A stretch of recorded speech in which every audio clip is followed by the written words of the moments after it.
सो क्या आप भी उन लोगों में से हो जिन्होंने बहुत एप्लीकेशंस अप्लाई कर दी हैं, यूके जॉब मार्केट को पूरी तरीके से छान लिया है, बट अभी भी आपको कॉल्स नहीं आ रहे या आपका रिज्यूमे रिजेक्ट हो जा रहा है? तो आज इस वीडियो में हम बात करेंगे कुछ पॉइंट्स की जो कि बहुत इंपॉर्टेंट है आपको कंसिडर करना, क्योंकि ये टॉप रीजन हो सकते हैं आपका रिज्यूमे रिजेक्ट होने के लिए। उससे पहले अगर आप इस चैनल पर नए हो तो हम यहाँ पे यूके से रिलेटेड कॉन्टेंट और यूके में हमारे जो एक्सपीरियंसेस हैं वो सब शेयर करते हैं ताकि आपकी लाइफ थोड़ी सी यहाँ पे ईजी हो जाए। तो अभी चैनल को सब्सक्राइब नहीं किया है तो प्लीज डू सब्सक्राइब एंड चलो स्टार्ट करते हैं आज का वीडियो। सो एक इंटरेस्टिंग फैक्ट मैं आपको बताती हूँ। मैं यहाँ पे जितने भी लोगों से जो कि एस्पायरिंग लोग हैं जिनको जॉब के लिए अप्लाई करना है, अगर मैं उनसे बात करती हूँ तो सबसे ज्यादा जो की फ्रस्ट्रेशन है वो यही है, और हर बंदे से मुझे सुनने को यही मिलता है कि मैंने यार 500 एप्लीकेशन अप्लाई कर दी, मैंने 1000 एप्लीकेशन के लिए अप्लाई कर दिया, बट मुझे कहीं से कॉल नहीं आ रहा या मेरा रिज्यूमे ही रिजेक्ट हो जा रहा है। तो अगेन अगर आप जॉब सर्च के अपने मोड में हो तो सबसे पहली चीज होती है कि आपका रिज्यूमे आप सही से प्रेजेंट करो, और ये जो गलतियां मैं आपको भी बता रही हूँ वो गलतियों को अवॉइड करो। तो सबसे पहली गलती जो लोग करते हैं वो है एटीएस रिज्यूमे नहीं बनाना। सो एटीएस जो है एप्लीकेशन ट्रैकिंग सिस्टम होता है जो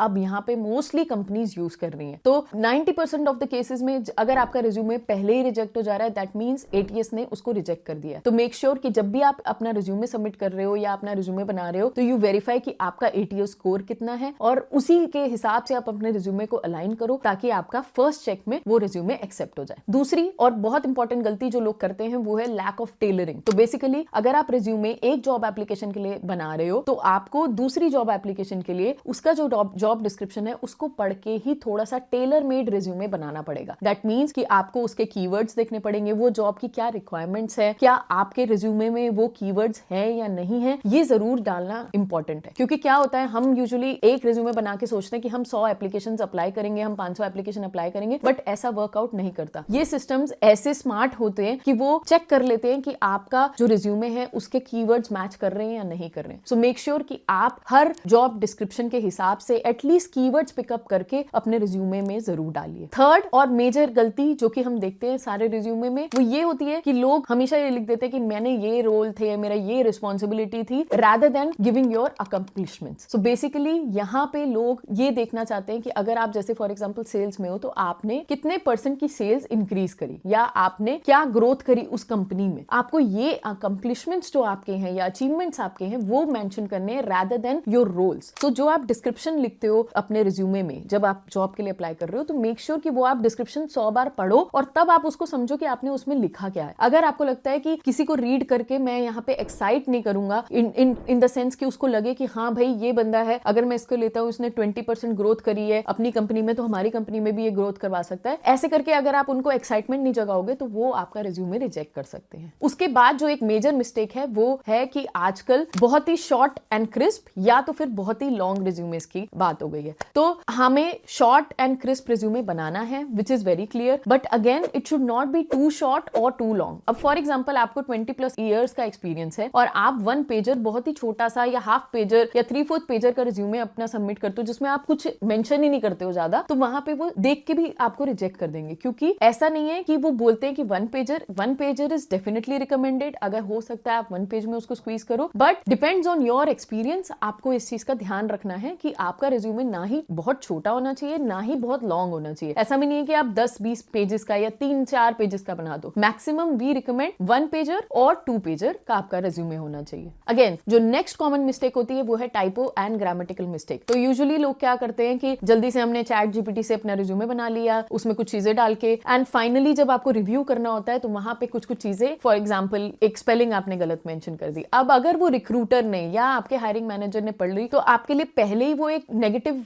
मार्क हो जाता है, क्योंकि वो ये नहीं आपसे एक्सपेक्ट कर रहे कि आप कोई भी गलती अपने फर्स्ट स्टेप पे करो। उसके बाद एक और चीज इंपॉर्टेंट है जो कि आपको ध्यान में रखनी चाहिए कि आपका जो एक्सपीरियंस आप मेंशन कर रहे हो वो सही होना चाहिए depending on the job that you are applying to. So lack of relevant experience is one of the major factor जिसकी वजह से अगर आपका रिज्यूमे वो कंसल्टेंट के पास चला भी जाता है वो वहां पे आपको रिजेक्ट कर देते हैं। फॉर एग्जाम्पल अगर आप अप्लाई कर रहे हो एक सेल्स रोल के लिए, अगर आपने अपने रिज्यूमे में सेल्स की कोई काम ही नहीं किया या आपने अपना रेलेवेंट एक्सपीरियंस में कहीं पे सेल्स मेंशन ही नहीं किया, आप मान लीजिए टेक्निकल बैकग्राउंड से हो या फाइनेंस बैकग्राउंड से हो, आपने कहीं सेल्स मेंशन ही नहीं किया हुआ, तो वो वहां पे एक आपके लिए नेगेटिव पॉइंट हो जाता है या आपके रिज्यूमे के ऊपर नेगेटिव इंपैक्ट हो जाता है और वो तुरंत रिजेक्ट हो जाता है। उसके बाद एक बहुत इंपॉर्टेंट चीज ये भी होती है कि जॉब टाइटल्स तो आप देखते ही हो, बट उसके साथ साथ आपका क्या करियर प्रोग्रेशन रहा है, क्या आपने ग्रोथ करी है पुराने काम में। अगर आपने वो भी शो नहीं किया है तो वो भी आपके लिए एक नेगेटिव पॉइंट पॉइंट हो जाता है, क्योंकि एट टाइम्स कंपनीज ये देख रही है कि आप जो है अगर किसी कंपनी में कुछ साल रहे हो तो क्या आपको वहां पे प्रमोशन मिले हैं, क्या आपने वहां पे प्रोग्रेस किया है या नहीं किया है, ये सारी इन्फॉर्मेशन भी बहुत जरूरी होती है। तो ये जो मैंने आपको पॉइंट्स बताए ये काफी इंपॉर्टेंट पॉइंट्स हैं। मेक श्योर आपको स्क्रीन पे दिख रहे होंगे, आप इसका स्क्रीनशॉट ले लो कि आप जब भी अपना रिज्यूमे सबमिट करो या अपना रिज्यूमे बनाओ, मेक श्योर कि ये गलतियां आप ना करो ताकि आपका रिज्यूमे सिलेक्ट हो एंड फिर आप अपनी जॉब के लिए अप्लाई कर सकते हो। सो गाइज, अगर कोई भी क्वेश्चन है, अगर आपका रिज्यूमे कहीं पे स्टक है तो आप हमसे 1-to-1 सेशन भी बुक कर सकते हो। हम आपका रिज्यूमे रिव्यू करने में भी आपकी हेल्प कर सकते हैं। मेक श्योर कि लिंक आपको डिस्क्रिप्शन में मिल जाएगा, और फिर उसके अलावा भी अगर कोई क्वेश्चन है तो आप कमेंट सेक्शन में हमसे पूछ सकते हो। We will come up with next video soon. Till then take care, bye.